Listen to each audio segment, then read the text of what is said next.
ಇನ್ನು ಮತ್ತೊಂದು ಕಡೆ CM ಇಬ್ರಾಹಿಂ ಅವರು ಬಹಳ ದಿನಗಳಾಗಿತ್ತು ಅವರು ಪ್ರತಿಕ್ರಿಯೆಯನ್ನು ಕೊಟ್ಟು ಇವತ್ತು ಸಡನ್ ಆಗಿ ಎಂಟ್ರಿ ಕೊಟ್ಟು ಅವರು ಒಂದಷ್ಟು ಪ್ರತಿಕ್ರಿಯೆಯನ್ನು ಕೊಟ್ಟಿದ್ದಾರೆ. ಆ ಮೂಲಕ ಒಂದು ಅನಿಸಿದೆ ಅಂತಾರೆ ಆಪರೇಷನ್ಗೆ ಇಳಿದ್ರ ಅಂತೇಳಿ ಒಂದು ಅನುಮಾನಗಳು ಹುಟ್ಟುಕೊಳ್ಳುತ್ತೆ. ನಿನ್ನೆ GT ದೇವೇಗೌಡ ಅವರ ಭೇಟಿಗೆ ಮುಂದಾಗಿದ್ರು. ಕುತೂಹಲ ಕೇಳಿಸಿತ್ತು ಇಬ್ರಾಹಿಂ ಹಾಗೂ GT ದೇವೇಗೌಡ ಅವರ ಭೇಟಿ ನೋಡಿ. ಮೈಸೂರಿನ GTD ಅವರ ನಿವಾಸದಲ್ಲಿ ಭೇಟಿ ಮಾಡಿ ಮಾತುಕತೆಯನ್ನು ಕೂಡ ನಡೆಸಿದ್ದಾರೆ. ಹುಟ್ಟುಹಬ್ಬದ ಶುಭ ಕೋರಿದ್ದಾರೆ. ಅದು ಮೇಲ್ನೋಟಕ್ಕೆ ಅದು ಹುಟ್ಟುಹಬ್ಬದ ಶುಭಾಶಯ ಕೋರೋದಕ್ಕೆ ಅದರ ಇನ್ಸೈಡ್ ಬೇರೆದೇ ಆಗಿರುತ್ತೆ.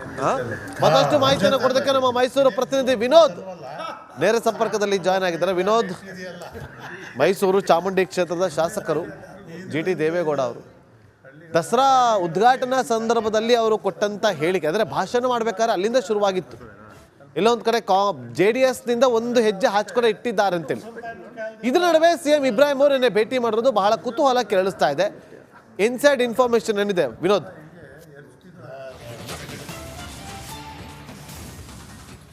ನಾಗೇಂದ್ರ ಬಾಬು, ಇವತ್ತು GT ದೇವೇಗೌಡರ ಹುಟ್ಟುಹಬ್ಬಕ್ಕೆ ವಿಶ್ ಮಾಡುವಂಥದ್ದು ನೆಪ ಮಾತ್ರ. ಆದರೆ JDS ಪಕ್ಷದ ಒಳಗೆ ಸಾಕಷ್ಟು ಚಟುವಟಿಕೆಗಳು ನಡೀತಾ ಇರುವಂಥದ್ದು ಭಾಳ ಸ್ಪಷ್ಟವಾಗಿ ಕಾಣ್ತಾ ಇದೆ. ಈಗಾಗಲೇ ಏನು ಅಸಮಾಧಾನಿತ ಶಾಸಕರೇನಿದ್ದಾರೆ, ಈಗಾಗಲೇ ಕುಮಾರಸ್ವಾಮಿ ಜೊತೆ ಯಾರೆಲ್ಲ ಅಂತರವನ್ನು ಕಾಯ್ಕೊಂಡಿದ್ದಾರೆ ಅವರೆಲ್ಲರೂ ಕೂಡ ಒಗ್ಗೂಡಿಸುವಂತಹ ಕೆಲಸಕ್ಕೆ CM ಇಬ್ರಾಹಿಂ ಅವರು ಮುಂದಾಗ್ತಾ ಇದ್ದಾರೆ. ಇವತ್ತು ವಿಶ್ ಮಾಡುವ ನೆಪದಲ್ಲಿ GT ದೇವೇಗೌಡರ ಸುಮಾರು 1 ಗಂಟೆಗಳ ಕಾಲ ಅವರ ಮನೆಯಲ್ಲಿ ಕಾದು GT ದೇವೇಗೌಡರು ಬಂದ ನಂತರದಲ್ಲಿ ಭೇಟಿಯನ್ನು ಆದರು. ಈ ಭೇಟಿಯಾಗಿ ಸುಮಾರು ಅರ್ಧ ಗಂಟೆಗೂ ಹೆಚ್ಚು ಕಾಲ ಅವರೆಲ್ಲ ಭೇಟಿ ಮಾಡಿ ಒಂದಷ್ಟು ರಾಜಕಾರಣದ ಬಗ್ಗೆ ಸಾಕಷ್ಟು ಚರ್ಚೆಗಳನ್ನ ಮಾಡಿದ್ದಾರೆ. ಈಗಾಗಲೇ ಇಬ್ರಾಹಿಂ ಅವರು ಕೂಡ ಮಾತನ್ನು ಹೇಳ್ತಾ ಇದ್ರು. 13 ಜನ ಶಾಸಕರು ನನ್ನ ಜೊತೆ ಸಂಪರ್ಕದಲ್ಲಿದ್ದಾರೆ. ಜೊತೆಗೆ ಈಗಾಗಲೇ ನಾವು ಅಂದರೆ JDS ಪಕ್ಷ ನಮ್ಮದೇ ಇದೆ, ನಾನೇ ರಾಜ್ಯಾಧ್ಯಕ್ಷ ಆಗಿದ್ದೇನೆ ಕೂಡ. ಸೊ ಹೀಗಾಗಿ ಪಕ್ಷವನ್ನು ಸರಿಪಡಿಸುವಂತಹ ಕೆಲಸಕ್ಕೆ ಮುಂದಾಗ್ತಾ ಇದ್ದೇವೆ. ನಾವೆಲ್ಲರೂ ಕೂಡ ಕಾಂಗ್ರೆಸ್ಗೆ ಸೇರ್ತೀವಿ ಅನ್ನೋದು ಸದ್ಯಕ್ಕೆ ಯಾವುದೇ ರೀತಿಯಾದ ತೀರ್ಮಾನ ತೆಗೆದುಕೊಳ್ಳಿಲ್ಲ. ಆದರೆ ಯಾರೆಲ್ಲ ಅಸಮಾಧಾನಿತ ಶಾಸಕರಿದ್ದಾರೆ ಅವರೆಲ್ಲರೂ ಕೂಡ ಒಗ್ಗೂಡಿಸಿ ಅದರ ನೇತೃತ್ವವನ್ನು ಕೂಡ ನಾನು ವಹಿಸ್ಕೊಳ್ತಾ ಇದ್ದೇನೆ. ಜೊತೆಗೆ ಈಗಾಗಲೇ ಏನು GT ದೇವೇಗೌಡರು ಕೂಡ ಕುಮಾರಸ್ವಾಮಿ ಅವರಿಂದ ಸಾಕಷ್ಟು ಅಂತರವನ್ನು ಕಾಯ್ಕೊಂಡಿದ್ದಾರೆ. ಅವರು ಕೂಡ ನಮ್ಮ ಜೊತೆ ಬಂದರೆ ನಮಗೆ ಮತ್ತಷ್ಟು ಶಕ್ತಿ ಬರುತ್ತೆ. ಸೊ ಈಗಾಗಲೇ GT ದೇವೇಗೌಡರು ಕೂಡ ಅಪಾರ ಪ್ರಮಾಣದ ಬೆಂಬಲಿಗರನ್ನು ಹೊಂದಿದ್ದಾರೆ. ಮೈಸೂರು ಭಾಗದಲ್ಲಿ ಪಕ್ಷವನ್ನು ಸಂಘಟನೆ ಮಾಡಿದ್ದಾರೆ. ಸೊ ಹೀಗಾಗಿ ಅವರು ನಮ್ಮ ಜೊತೆ ಬಂದರೆ ಒಂದಷ್ಟು ಶಕ್ತಿ ಬರುತ್ತೆ ಅಂತೇಳಿ ಈಗಾಗಲೇ ಅವರು ಕೂಡ ಹೇಳಿಕೆಯನ್ನು ಕೊಟ್ಟಿದ್ದಾರೆ. ಸೊ ಹೀಗಾಗಿ ಈಗಾಗಲೇ ಇವತ್ತು GT ದೇವೇಗೌಡರು ಕೂಡ ಅವರ ಭೇಟಿಯ ಬಗ್ಗೆ ರಾಜಕಾರಣ ಚರ್ಚೆ ಆಗಿರೋ ಬಗ್ಗೆ ಒಂದಷ್ಟು ಮಾಹಿತಿಯನ್ನು ಕೊಟ್ಟಿದ್ದಾರೆ. ಸೊ ಹೀಗಾಗಿ ಪಕ್ಷದೊಳಗೆ ಒಂದಷ್ಟು ಚಟುವಟಿಕೆಗಳು ಕೂಡ ನಡೀತಾ ಇರುವಂಥದ್ದು ಭಾಳ ಸ್ಪಷ್ಟವಾಗಿ ಕಾಣುತ್ತೆ. GT ದೇವೇಗೌಡರು ಇವತ್ತೇ ಕಾಂಗ್ರೆಸ್ ಸೇರ್ತಾರ ಅದಕ್ಕೆ ಯಾವುದೇ ರೀತಿಯಾದಂತಹ ಕ್ಲಾರಿಟಿ ಸಿಗ್ತಾ ಇಲ್ಲ. ಆದರೆ ಇವತ್ತಿಂದ ಆರಂಭ ಆಗ್ತಾ ಇರುವಂತಹ ಬೆಳವಣಿಗೆ ಏನಿದೆ ಒಂದಷ್ಟು ಪುಷ್ಟಿ ಕೂಡ ಕೊಡ್ತಾ ಇದೆ.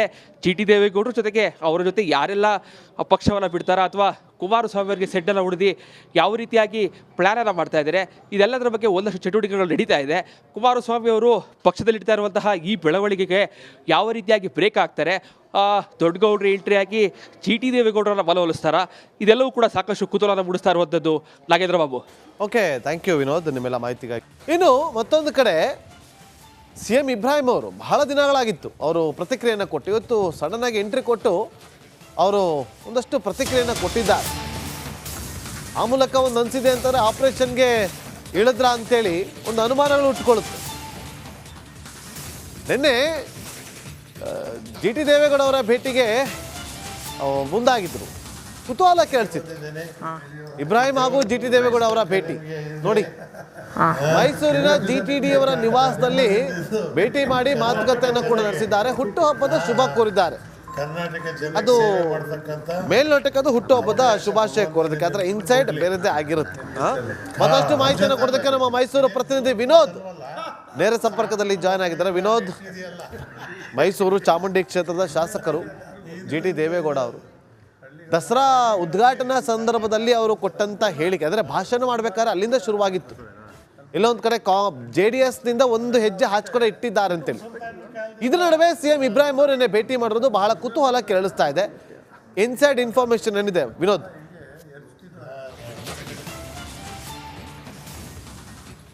ನಾಗೇಂದ್ರ ಬಾಬು, ಇವತ್ತು GT ದೇವೇಗೌಡರ ಹುಟ್ಟುಹಬ್ಬಕ್ಕೆ ವಿಶ್ ಮಾಡುವಂಥದ್ದು ನೆಪ ಮಾತ್ರ. ಆದರೆ JDS ಪಕ್ಷದ ಒಳಗೆ ಸಾಕಷ್ಟು ಚಟುವಟಿಕೆಗಳು ನಡೀತಾ ಇರುವಂಥದ್ದು ಭಾಳ ಸ್ಪಷ್ಟವಾಗಿ ಕಾಣ್ತಾ ಇದೆ. ಈಗಾಗಲೇ ಏನು ಅಸಮಾಧಾನಿತ ಶಾಸಕರೇನಿದ್ದಾರೆ ಈಗಾಗಲೇ ಆ ಕುಮಾರಸ್ವಾಮಿ ಜೊತೆ ಯಾರೆಲ್ಲ ಅಂತರವನ್ನು ಕಾಯ್ಕೊಂಡಿದ್ದಾರೆ ಅವರೆಲ್ಲರೂ ಕೂಡ ಒಗ್ಗೂಡಿಸುವಂತಹ ಕೆಲಸಕ್ಕೆ CM ಇಬ್ರಾಹಿಂ ಅವರು ಮುಂದಾಗ್ತಾ ಇದ್ದಾರೆ. ಇವತ್ತು ವಿಶ್ ಮಾಡುವ ನೆಪದಲ್ಲಿ GT ದೇವೇಗೌಡರ ಸುಮಾರು 1 ಗಂಟೆಗಳ ಕಾಲ ಅವರ ಮನೆಯಲ್ಲಿ ಕಾದು GT ದೇವೇಗೌಡರು ಬಂದ ನಂತರದಲ್ಲಿ ಭೇಟಿಯನ್ನು ಆದರು. ಈ ಭೇಟಿಯಾಗಿ ಸುಮಾರು ಅರ್ಧ ಗಂಟೆಗೂ ಹೆಚ್ಚು ಕಾಲ ಅವರೆಲ್ಲ ಭೇಟಿ ಮಾಡಿ ಒಂದಷ್ಟು ರಾಜಕಾರಣದ ಬಗ್ಗೆ ಸಾಕಷ್ಟು ಚರ್ಚೆಗಳನ್ನ ಮಾಡಿದ್ದಾರೆ. ಈಗಾಗಲೇ ಇಬ್ರಾಹಿಂ ಅವರು ಕೂಡ ಮಾತಾಡ್ತಾ ಒಂದು ಮಾತನ್ನು ಹೇಳ್ತಾ ಇದ್ರು, 13 ಜನ ಶಾಸಕರು ನನ್ನ ಜೊತೆ ಸಂಪರ್ಕದಲ್ಲಿದ್ದಾರೆ. ಜೊತೆಗೆ ಈಗಾಗಲೇ ನಾವು ಅಂದರೆ JDS ಪಕ್ಷ ನಮ್ಮದೇ ಇದೆ, ನಾನೇ ರಾಜ್ಯಾಧ್ಯಕ್ಷ ಆಗಿದ್ದೇನೆ ಕೂಡ. ಸೊ ಹೀಗಾಗಿ ಪಕ್ಷವನ್ನು ಸರಿಪಡಿಸುವಂತಹ ಕೆಲಸಕ್ಕೆ ಮುಂದಾಗ್ತಾ ಇದ್ದೇವೆ. ನಾವೆಲ್ಲರೂ ಕೂಡ ಕಾಂಗ್ರೆಸ್ಗೆ ಸೇರ್ತೀವಿ ಅನ್ನೋದು ಸದ್ಯಕ್ಕೆ ಯಾವುದೇ ರೀತಿಯಾದ ತೀರ್ಮಾನ ತೆಗೆದುಕೊಳ್ಳಿಲ್ಲ. ಆದರೆ ಯಾರೆಲ್ಲ ಅಸಮಾಧಾನಿತ ಶಾಸಕರಿದ್ದಾರೆ ಅವರೆಲ್ಲರೂ ಕೂಡ ಒಗ್ಗೂಡಿಸಿ ಅದರ ನೇತೃತ್ವವನ್ನು ಕೂಡ ನಾನು ವಹಿಸ್ಕೊಳ್ತಾ ಇದ್ದೇನೆ. ಜೊತೆಗೆ ಈಗಾಗಲೇ ಏನು GT ದೇವೇಗೌಡರು ಕೂಡ ಕುಮಾರಸ್ವಾಮಿ ಅವರಿಂದ ಸಾಕಷ್ಟು ಅಂತರವನ್ನು ಕಾಯ್ಕೊಂಡಿದ್ದಾರೆ. ಅವರು ಕೂಡ ನಮ್ಮ ಜೊತೆ ಬಂದರೆ ನಮಗೆ ಮತ್ತಷ್ಟು ಶಕ್ತಿ ಬರುತ್ತೆ. ಸೊ ಈಗಾಗಲೇ GT ದೇವೇಗೌಡರು ಕೂಡ ಅಪಾರ ಪ್ರಮಾಣದ ಬೆಂಬಲಿಗರನ್ನು ಹೊಂದಿದ್ದಾರೆ. ಮೈಸೂರು ಭಾಗದಲ್ಲಿ ಪಕ್ಷವನ್ನು ಸಂಘಟನೆ ಮಾಡಿದ್ದಾರೆ. ಸೊ ಹೀಗಾಗಿ ಅವರು ನಮ್ಮ ಜೊತೆ ಬಂದರೆ ಒಂದಷ್ಟು ಶಕ್ತಿ ಬರುತ್ತೆ ಅಂತೇಳಿ ಈಗಾಗಲೇ ಅವರು ಕೂಡ ಹೇಳಿಕೆಯನ್ನು ಕೊಟ್ಟಿದ್ದಾರೆ. ಸೊ ಹೀಗಾಗಿ ಈಗಾಗಲೇ ಇವತ್ತು GT ದೇವೇಗೌಡರು ಕೂಡ ಅವರ ಭೇಟಿಯ ಬಗ್ಗೆ ರಾಜಕಾರಣ ಚರ್ಚೆ ಆಗಿರೋ ಬಗ್ಗೆ ಒಂದಷ್ಟು ಮಾಹಿತಿಯನ್ನು ಕೊಟ್ಟಿದ್ದಾರೆ. ಸೊ ಹೀಗಾಗಿ ಪಕ್ಷದೊಳಗೆ ಒಂದಷ್ಟು ಚಟುವಟಿಕೆಗಳು ಕೂಡ ನಡೀತಾ ಇರುವಂಥದ್ದು ಭಾಳ ಸ್ಪಷ್ಟವಾಗಿ ಕಾಣುತ್ತೆ. GT ದೇವೇಗೌಡರು ಇವತ್ತೇ ಕಾಂಗ್ರೆಸ್ ಸೇರ್ತಾರ ಅದಕ್ಕೆ ಯಾವುದೇ ರೀತಿಯಾದಂತಹ ಕ್ಲಾರಿಟಿ ಸಿಗ್ತಾ ಇಲ್ಲ. ಆದರೆ ಇವತ್ತಿಂದ ಆರಂಭ ಆಗ್ತಾ ಇರುವಂತಹ ಬೆಳವಣಿಗೆ ಏನಿದೆ ಒಂದಷ್ಟು ಪುಷ್ಟಿ ಕೂಡ ಕೊಡ್ತಾ ಇದೆ. GT ದೇವೇಗೌಡರು ಜೊತೆಗೆ ಅವರ ಜೊತೆ ಯಾರೆಲ್ಲ ಪಕ್ಷವನ್ನು ಬಿಡ್ತಾರಾ ಅಥವಾ ಕುಮಾರಸ್ವಾಮಿ ಅವರಿಗೆ ಸೆಡ್ಡನ್ನು ಹೊಡೆದು ಯಾವ ರೀತಿಯಾಗಿ ಪ್ಲ್ಯಾನನ್ನು ಮಾಡ್ತಾ ಇದ್ದಾರೆ ಇದೆಲ್ಲದರ ಬಗ್ಗೆ ಒಂದಷ್ಟು ಚಟುವಟಿಕೆಗಳು ನಡೀತಾ ಇದೆ. ಕುಮಾರಸ್ವಾಮಿ ಅವರು ಪಕ್ಷದಲ್ಲಿ ಇಡ್ತಾ ಇರುವಂತಹ ಈ ಬೆಳವಣಿಗೆಗೆ ಯಾವ ರೀತಿಯಾಗಿ ಬ್ರೇಕ್ ಆಗ್ತಾರೆ, ದೊಡ್ಡಗೌಡರು ಎಂಟ್ರಿಯಾಗಿ GT ದೇವೇಗೌಡರನ್ನ ಮನವೊಲಿಸ್ತಾರ, ಇದೆಲ್ಲವೂ ಕೂಡ ಸಾಕಷ್ಟು ಕುತೂಹಲ ಮೂಡಿಸ್ತಾ ಇರುವಂಥದ್ದು. Nagendra Babu. Okay, thank you Vinod ನಿಮ್ಮೆಲ್ಲ ಮಾಹಿತಿಗಾಗಿ. ಈ ಕಡೆ ಅವರು ಬಾಯಿಗೆ ಬೀಗ ಹಾಕ್ಕೊಂಡಿರಬೇಕು, ಯಾರು ಮಾತಾಡಬಾರ್ದು, ವರಿಷ್ಠರು ಎಂಟ್ರಿ ಆಗಲ್ಲ, ಎಂಟ್ರಿ ಆದಮೇಲೆ ಯಾರ ತಲೆದಂಡ ಆಗುತ್ತೋ ಗೊತ್ತಿಲ್ಲ. ಮೊನ್ನೆ ದೆಹಲಿಯಲ್ಲಿ BJP ಪ್ರಧಾನ ಕಚೇರಿಯಲ್ಲಿ ಪ್ರಧಾನಿ ನರೇಂದ್ರ ಮೋದಿಯವರು ಮಾತಾಡಬೇಕಾದ್ರೆ ಮಹಾರಾಷ್ಟ್ರದ್ದು ಮಾತಾಡಿದ್ರು, ಉತ್ತರ ಪ್ರದೇಶದಲ್ಲಿ ಬೈ ಎಲೆಕ್ಷನ್ ರಿಸಲ್ಟ್ ನೋಡಿ ಮಾತಾಡಿದ್ರು, ಬೇರೆ ಬೇರೆ ರಾಜ್ಯಗಳಲ್ಲಿ ಬೈ ಎಲೆಕ್ಷನ್ ರಿಸಲ್ಟ್ ನೋಡಿ ಮಾತಾಡ್ತಾರೆ. ಕರ್ನಾಟಕದ ಏನೂ ಮಾತಾಡಲಿಲ್ಲ. ಯಾಕೆ ಮಾತಾಡ್ತಾರೆ? ಇಲ್ಲಿ ಬಣ ರಾಜಕೀಯನೇ ಜಾಸ್ತಿ ಆಗಿದೆ. ಒಬ್ಬೊಬ್ಬರದ್ದು ಒಂದೊಂದು ಭಿನ್ನ ರಾಗ, ಯಾರ ಮೇಲೆ ಅನುರಾಗ ಒಬ್ರಿಗೂ ಕೂಡ ಇಲ್ಲ. ನೋಡಿ, ಈಗ ವಕ್ಫ್ ಹೋರಾಟ ಬಂತು, ಅದರಲ್ಲೂ ಕೂಡ ಇಲ್ಲಿ ಹೇಗಾಗಿದೆ ಅಂತಂದರೆ ಇಲ್ಲಿ ಹೋರಾಟವನ್ನು ಮಾಡ್ತಾರೆ, ಅಲ್ಲಿ ಒಬ್ಬರು ನಾಯಕರು ಬರ್ತಾರೆ, ಇನ್ನೊಬ್ಬರು ನಾಯಕರು ಬರೋದಿಲ್ಲ.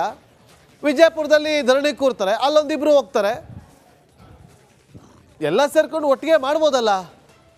ಇಲ್ಲಿ ವಿಜೇಂದ್ರ ವರ್ಸಸ್ ಯತ್ನಾಳ್ ಅನ್ನುವಂತಾಗಿದೆ ಈ ವಕ್ಫ್ ಹೋರಾಟದ ಹಾದಿ.